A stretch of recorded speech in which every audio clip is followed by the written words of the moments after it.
Fala pessoal, tudo bem com vocês? É um enorme prazer estarmos aqui novamente para trabalharmos direito do trabalho. Então aqui todos sejam bem-vindos, vocês são alunos do Vencendo o Concurso.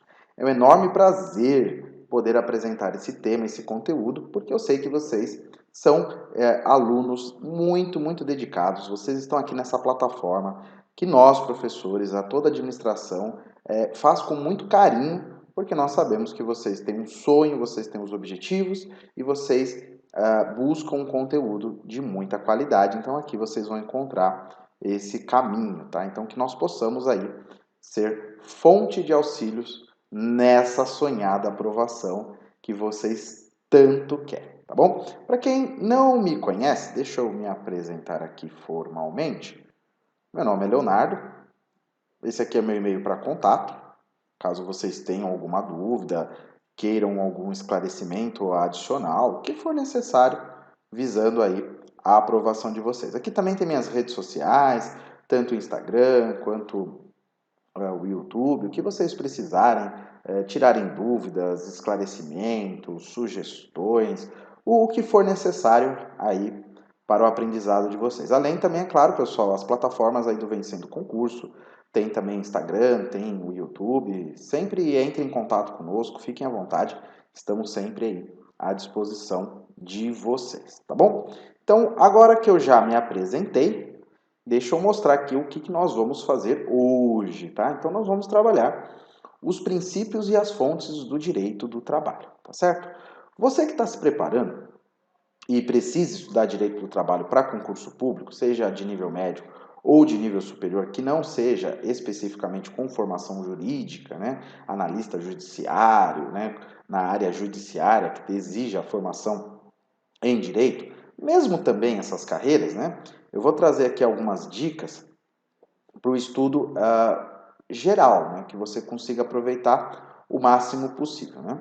Então, a primeira coisa, tem que conhecer o direito constitucional, que trabalha no ramo, né, na área do direito do trabalho, né, que seria o artigo 7º da Constituição. Tá? Então, esse seria aí o dever de casa. O professor de Direito Constitucional trabalhou com vocês, mas agora eu, que sou o professor da área do direito do trabalho, chamo a atenção para você ir lá no artigo 7º, né, porque geralmente o professor do direito constitucional, ele vai fazer um apanhado geral de muitas coisas que têm que ser trabalhadas, né?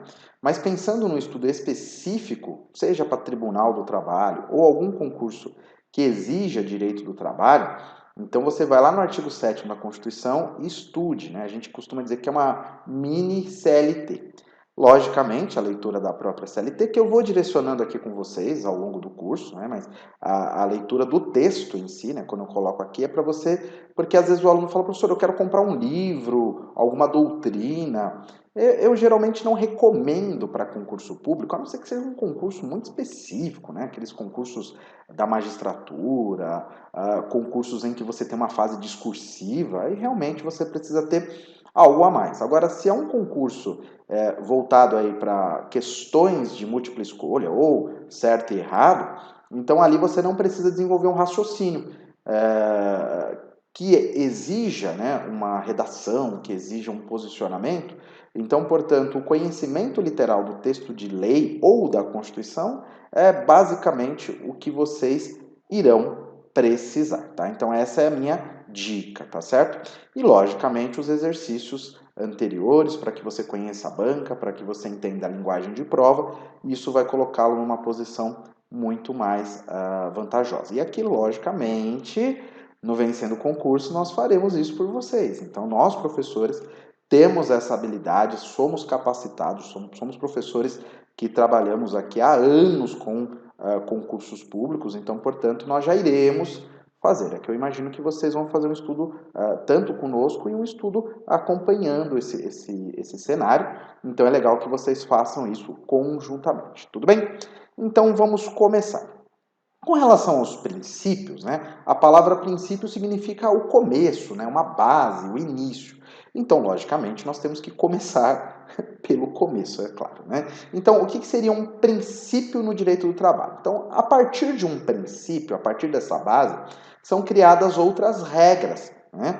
Então, o primeiro princípio que nós temos é o chamado princípio da proteção. Tá?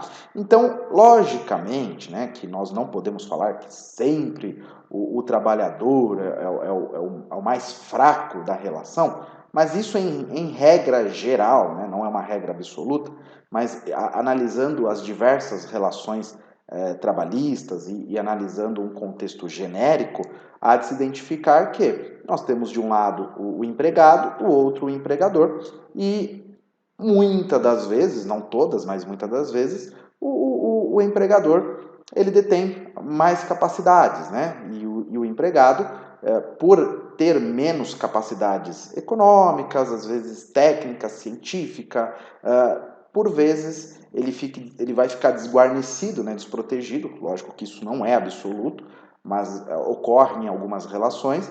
Então, portanto, há um princípio protetivo nesse sentido. Por que eu estou tendo essa cautela, esse equilíbrio? Porque nós tivemos uma reforma trabalhista no ano de 2017 e essa reforma considerou o aspecto moderno dessas relações, né?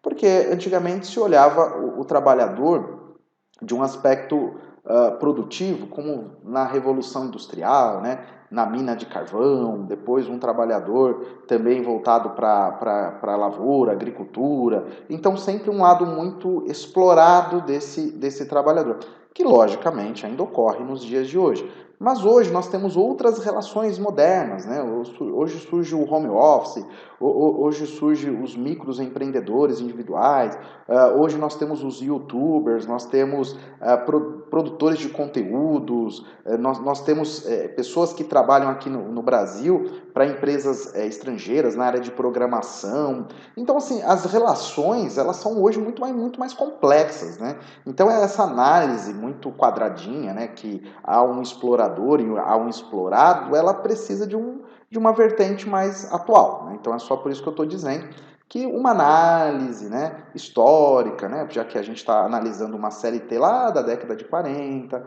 uma formação de princípios, a sociedade, apesar dela estar no momento, às vezes o direito nem sempre ele encaixa no momento atual também da sociedade, né? Mas para entender, para concurso público, né, então, o que seria essa proteção? A proteção de uma visão da lei e da base de julgamentos, da base doutrinária do direito do trabalho, é de se entender que há um desequilíbrio nessa relação, em via de regra, não absoluta, que esse trabalhador, esse empregado, precisa de uma proteção. Então, nós temos três condições aqui, né? Indúbio pro operário, aplicação da norma mais favorável e da condição mais benéfica, tá? A ideia da parte principiológica em dúbio pro operário, quem já estudou direito penal deve estar falando, pô, já li isso alguma vez, né? Então, na dúvida, né, tem aquela máxima no direito penal, né, em dúbio pro réu, na dúvida eu vou beneficiar o réu.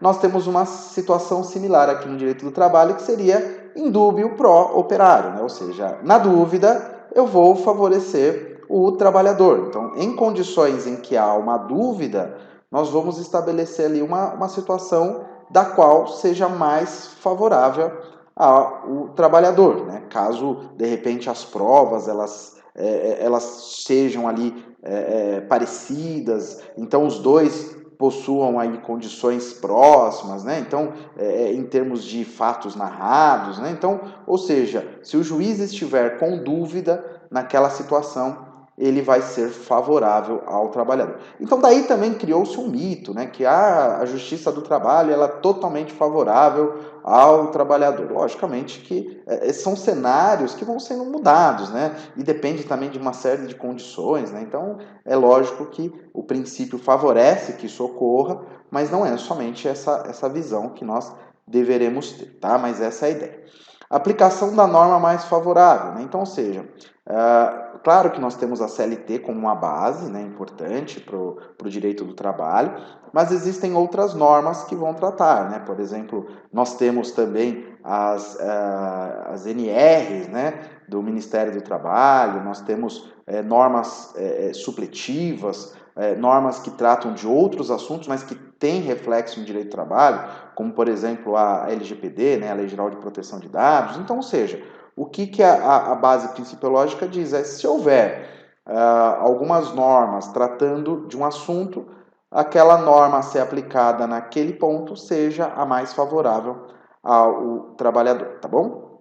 Logicamente, né, respeitando a hierarquia entre elas, né? Então, se é uma lei e há um confronto com uma portaria, por exemplo, logicamente a lei ela tem prevalência, né? Nós estamos falando de um aspecto constitucional, a Constituição tem a sua supremacia, né? Princípio da condição mais benéfica, né? Então, ou seja, nós vamos avaliar um contrato de trabalho e identificando condições que já foram dadas que trazem mais benefícios, né? Preservadas nessa relação. Então, ou seja, a ideia é que não haja uma retroação, né? Que sejam perdidos direitos durante as relações trabalhistas, né? Então, vai ser sempre analisado no aspecto de decisões aquelas situações que sejam mais benéficas ao trabalhador. Princípio da irrenunciabilidade. O que significa a irrenunciabilidade? Porque pensando naquela história que eu trouxe para vocês, na qual há ali um empregado, né, numa condição talvez mais desvantajosa, em que não há ali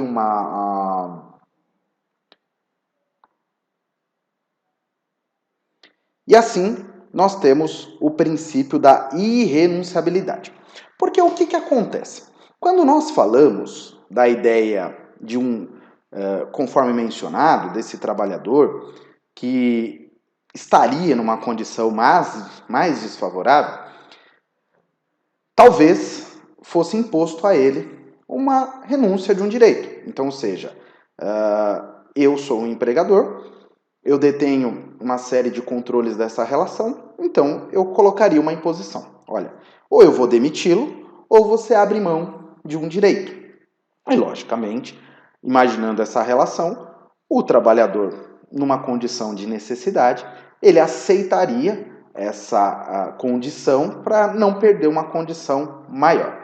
Então, imaginando esses cenários que poderiam surgir nessas questões, durante um contrato de trabalho, o legislador adotou medidas com base no princípio da irrenunciabilidade para que um trabalhador não abra mão de um direito. E sem falar que, quando nós visualizamos o direito do trabalho, ele tem um aspecto um pouco diferente dos demais direitos, porque quando nós imaginamos um direito que foi dado a você, e você imagina isso no âmbito privado, você pensa que você possa renunciar. Então você tem direito a uma vaga num condomínio. E você fala, não quero usar minha vaga, eu permito que outra pessoa utilize essa vaga.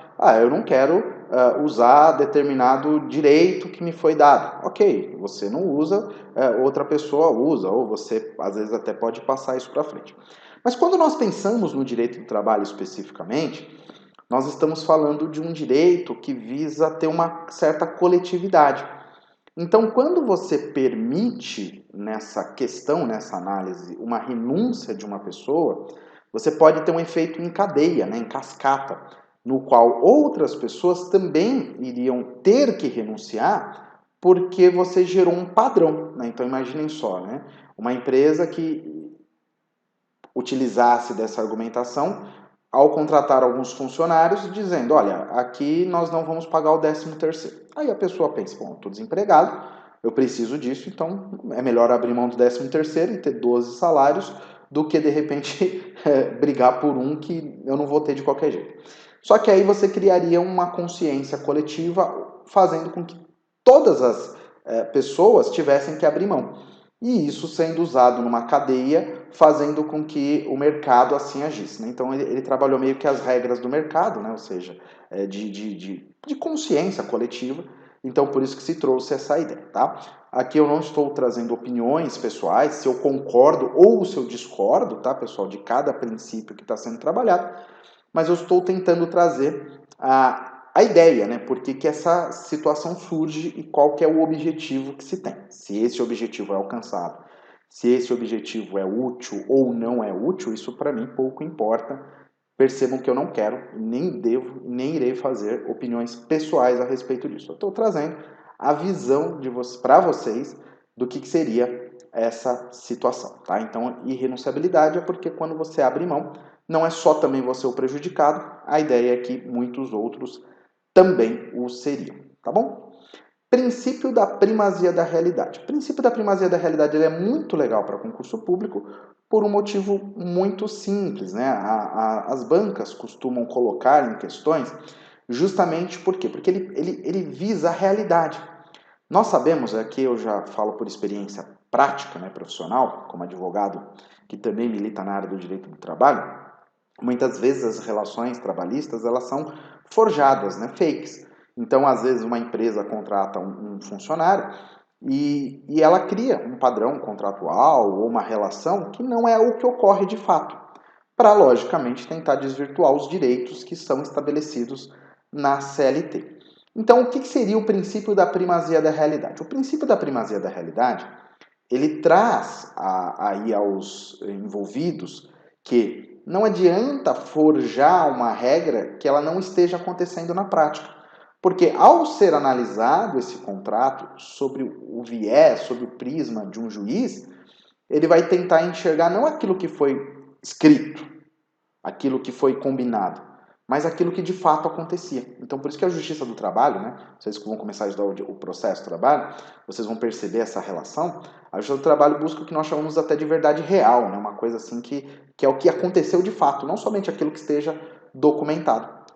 Então, inclusive a própria CLT diz, são nulos de pleno direito os atos que foram praticados com o objetivo de desvirtuar, impedir ou fraudar a aplicação dos preceitos contidos na CLT. Então, tudo que vier para forjar, criar uma relação fake, apenas para se beneficiar, né, dessas situações, o juiz vai tentar, por meio de provas, por meio de uma série de evidências e fatos, enxergar a realidade, não somente aquilo que está documentado. Tá bom?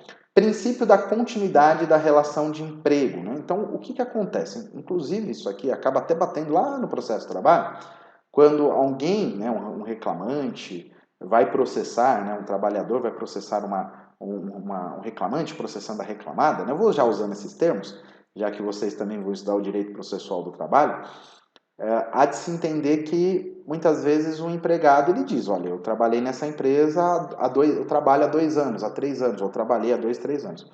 E você vai falar, professor, mas aí ele tem lá a carteira de trabalho que comprove isso. Sim, se ele foi registrado, fica mais fácil. Mas o problema é que muitas vezes é uma relação que não houve um registro, por exemplo. Então, nessa situação, como é que você comprovaria o início e o término? Já que foi uma relação de, às vezes, uma contratação de um freelancer, contratação de uma diarista que acabou virando empregada. Então, ou seja, essas situações, né? Eu contratei uma pessoa jurídica, quando na verdade ela criou uma empresa só para não pagar os direitos trabalhistas. Vocês conseguem entender essa ideia? Como é que seria o início e o término desse contrato, que na verdade ele não existe propriamente dito por escrito, né? Então, o que seria o princípio da continuidade da relação de emprego?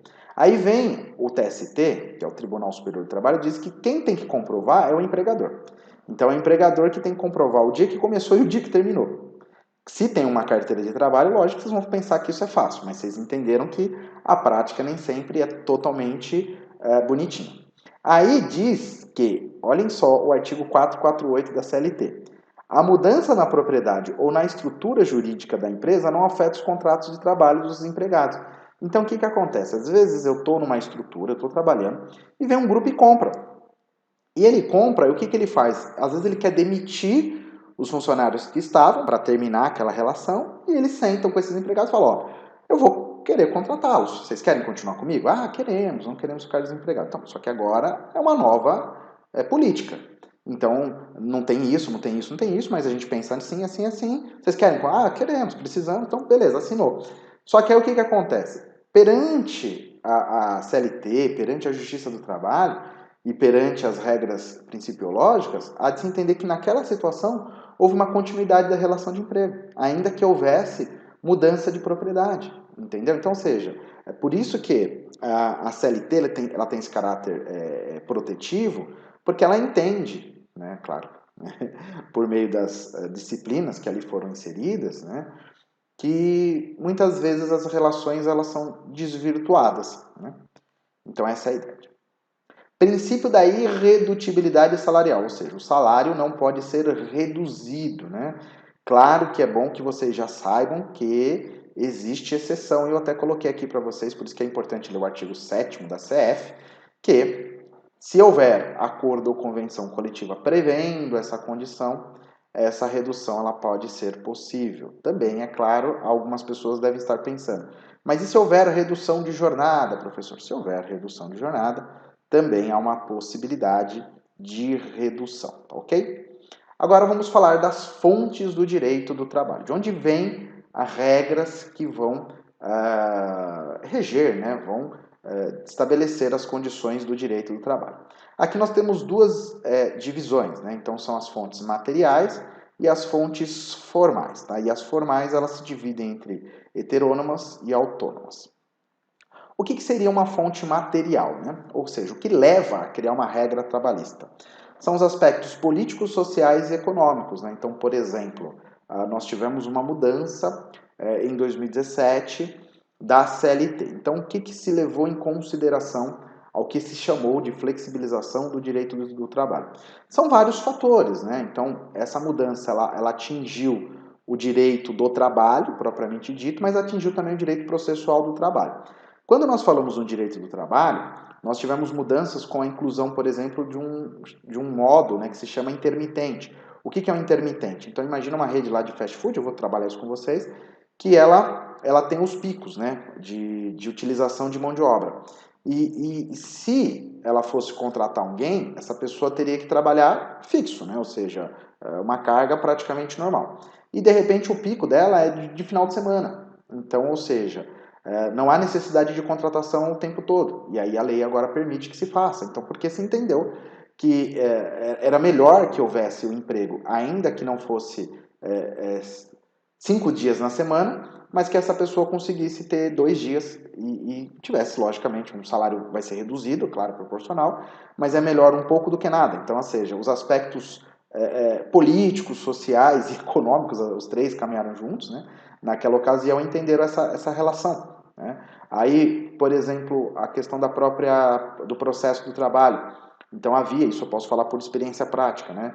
Havia uma série de demandas, né? Ações trabalhistas que muitas vezes não tinham fundamentos. Então, muitas vezes, inclusive, o empregado ali, o trabalhador, não é uma crítica, pessoal, isso não é absoluta, claro, mas eu falo por experiência, que eu já estou usando a minha experiência prática. Se pedia coisas que não eram de direito. Então fazia ali uma relação total. E o empregado, ele não tinha responsabilidade nenhuma quando ele perdia. Então se criou uma regra de sucumbência, que é claro que acaba atrapalhando às vezes pessoas que têm direito. Então, ou seja, é uma discussão muito complexa, mas quando vai ser criado, são esses fatores que motivam a criação de uma regra, né? Então é basicamente isso que eu estou dizendo. A gente pode discutir se é bom ou se é ruim, se está certo ou se está errado, mas são esses fatores que evidenciaram. Então é claro que a gente pode discutir se a pesquisa foi bem feita, se os números são corretos, mas de qualquer forma são esses fatores que influenciaram. Então, ou seja, os formais, né?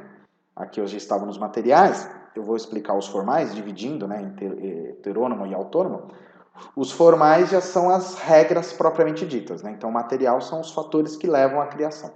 E o formal já é a própria regra, né? Que é formalizando aquilo que foi estabelecido pelos aspectos, né, sociais, econômicos e políticos. Né? Então, ao formalizar, nós temos a Constituição, a própria CLT, acordos e convenções coletivas. Né?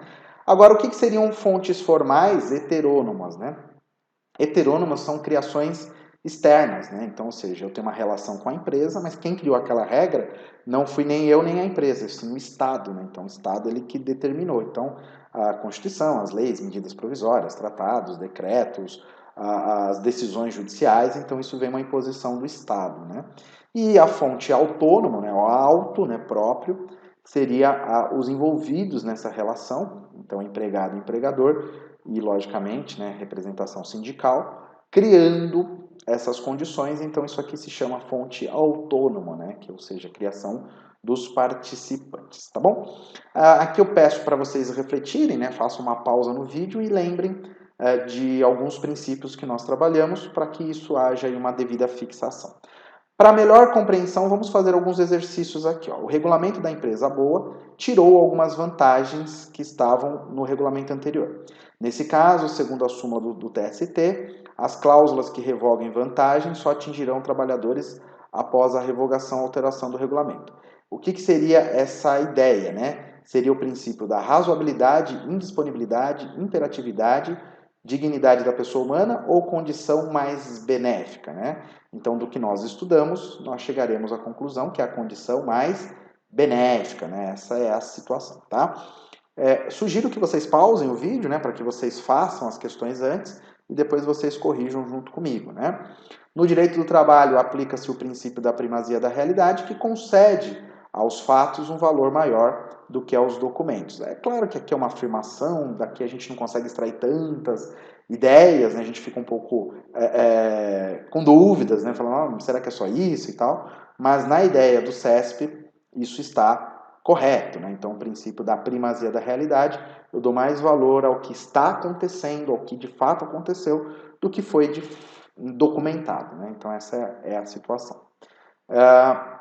Prova da FCC, a CLT e a Constituição Federal são fontes autônomas, heterônomas e autônomas, autônomas e heterônomas e extras estatais, né? Então são fontes heterônomas, né? Aqui você pode usar o termos heterônomas ou heteronímas, né? Como está aqui, né? Na questão não tem problema nenhum, né? Então, alternativa B. Vamos lá, mais uma questão da FCC. Ele quer saber qual que é a origem do Estado, né? Apenas, né? A lei, a medida provisória, o que não é, o que não são, melhor dizendo, né? São esses dois aqui, certo? Então, vamos 1, 2 e 3. Cadê aqui? 1, 2 e 3. Alternativa E. Tá? Eu estou indo rápido, mas vocês pausem o vídeo, certo? E aqui vamos lá. A Maria, que é estudante de Direito, está discutindo com um colega a respeito das fontes do direito do trabalho. Para sanar a discussão, o professor fala a respeito das fontes autônomas e heterônomas. Tá vendo aqui a própria FCC, né? Ela usa o termo heterônomas, como é que ele usou aqui nesse outro aqui? Heteronímas, né? Então, enfim, ele vai usando esses nomes, mas não tem problema, tá, pessoal? O que eu uso mesmo é heterônomas, né? Eu uso mais esse termo. Mas se vocês verificarem em questão de prova, também não é isso que você vai falar, tá errado, você entendeu? O concurso ele tem que ser dinâmico, não pode ser muito crítico, né? Se ficar criticando muito, é só recorrer, né, professor? Depois eu te conto aí como é que é recorrer, né? Nem sempre a gente ganha, mesmo tendo razão. Aí tem que judicializar. Mas só vale a pena judicializar se você vai precisar daquele ponto mesmo para ser nomeado. Senão, você só perde dinheiro e tempo. Então, vamos devagar aí com o nosso ímpeto, né? Aí o professor respondeu que as convenções, a convenção é autônoma. Então, só pode ser... Então, aqui a B já está errada e a E já está errado. As sentenças não são... Cadê? Tá aqui. São essas duas, né? Então, aqui não... já sei que é a D, né? Então, as sentenças heterônomas e os acordos coletivos. Cadê aqui? Olha, peraí, desculpa, pessoal. Convenção coletiva autônoma. Aí as sentenças heterônomas. Tá certo. Então é a D mesmo. Não, é que eu pensei que tivesse mais alguma aqui. Não, são só essas três mesmo. Então, alternativa D. Isso mesmo, pessoal. Mais uma questão para a gente fechar. O juiz do trabalho pode privilegiar a situação de fato que ocorre na prática, em detrimento de documentos ou rótulos conferidos na relação. Tal assertiva se refere qual o princípio, pessoal? Que você dá mais valor àquilo que de fato acontece do que àquilo que foi documentado. É o princípio da primazia da realidade. Esse princípio é muito bom para a prova, né? Então aqui, pessoal, nós encerramos a nossa aula de hoje. Espero que vocês tenham gostado. Eu procurei aqui trabalhar de forma sucinta, né? Porque princípios, bases, fontes, né? Isso costuma ser muito chato, muito enfadonho, né? Mas eu procurei mostrar para vocês que é importante, cai em prova, e também vai servir de base, principalmente para quem não conhecia nada do direito do trabalho, né, em termos teóricos, de estudos para concurso público, para que possa daqui ter uma base bacana para continuar os estudos que nós iremos fazer ao longo desse tempo, tá bom? Então é um prazer tê-los aqui novamente, agradeço a paciência de vocês, espero que vocês tenham gostado. Comentem aqui se vocês estiverem assistindo esse vídeo nas plataformas do YouTube, se vocês estiverem em outras plataformas, me mandem e-mail, reportem o que vocês estão sentindo, o que vocês estão gostando, e aqui o objetivo é que vocês tenham o máximo de aproveitamento possível. Um grande abraço e vejo vocês na próxima. Fala pessoal, tudo bem com vocês? Sejam muito bem-vindos aqui ao Vencendo Concursos. Você acaba de assistir a uma das aulas ou uma parte das muitas aulas que nós temos aqui no nosso curso preparatório para o TRT4, Técnico Judiciário, Área Administrativa. E eu quero, a partir desse momento, mostrar para você as vantagens do nosso curso online completo. Então, se você assistiu o vídeo até agora, não vai embora não, fique mais um pouquinho para que você possa escutar aí a minha proposta, tá certo? Então, bora lá? Rapidamente eu vou mostrar para você aqui as vantagens do curso preparatório, tá certo? Bom, em primeiro lugar, a partir do momento que você adquirir o nosso curso, você terá acesso imediato, é isso mesmo, já recebe no seu e-mail os dados de acesso, já começa a navegar, assistir as aulas, tá? Acesso ilimitado, ou seja, você poderá assistir as aulas quantas vezes você quiser. Você terá teoria e questões comentadas no curso, mais material em PDF. Então, nosso foco aqui são aulas em vídeo, tá certo? Teoria e questões comentadas. Porém, você também tem um material em PDF, que são os slides que os professores utilizam em aula para você acompanhar da melhor maneira possível. E nós estamos já montando um caderno de questões, aliás, são vários cadernos de questões, porque são separados por matéria, são milhares de questões gabaritadas para você treinar. Qual que é o intuito disso? Você não sair daqui, você continuar conosco, ou seja, você vai ter as aulas, teoria, vai ter questões comentadas, vai ter o material em PDF aí de questões gabaritadas para você treinar e exercitar, porque isso é muito importante para o seu desenvolvimento, o seu desempenho ficar cada vez melhor, tá certo? Esses cadernos de questões são separados por matéria, então é como se fosse um grande simulado aí com milhares de questões para você treinar, certo? E olha só, gente, na boa, você não vai encontrar preço melhor do que esse. Nós estamos com o valor de lançamento do curso preparatório olha só o valor disso aqui, na boa, R$ 597 seria o valor normal do curso, mas você vai pagar somente R$ 297. É isso mesmo que você ouviu. Você pode parcelar esse valor em até 12 vezes, aí tem os juros, né, relacionado às parcelas em até 12 vezes, 12 parcelas de R$ 29,65 no cartão de crédito, tá bom? Como que você faz para adquirir o curso preparatório? Abaixo do vídeo, na barra de descrição ou na barra de comentários, vai ter um link. Você vai clicar nesse link, vai ser redirecionado à página do curso. Lá você vai encontrar todas as informações relacionadas ao curso preparatório. Vai ter um botão lá amarelo, vai clicar nesse botão e vai preencher os seus dados, tá bom? Efetuar a sua matrícula, escolher a forma de pagamento e pronto, como eu falei, acesso imediato. Mas se mesmo assim, depois de tudo que eu já te expliquei, mais a página lá do curso, você ficar com alguma dúvida, não tem problema. Faz o seguinte, entre em contato conosco pelo WhatsApp para que possamos esclarecer todas as suas dúvidas. Tá aí o número, ó, 11 94783 8693. Estaremos à sua disposição para sanar todas as suas dúvidas relacionadas ao curso preparatório, tá certo? Eu vou ficando por aqui. Espero você dentro da plataforma, hein? Valeu, um abração!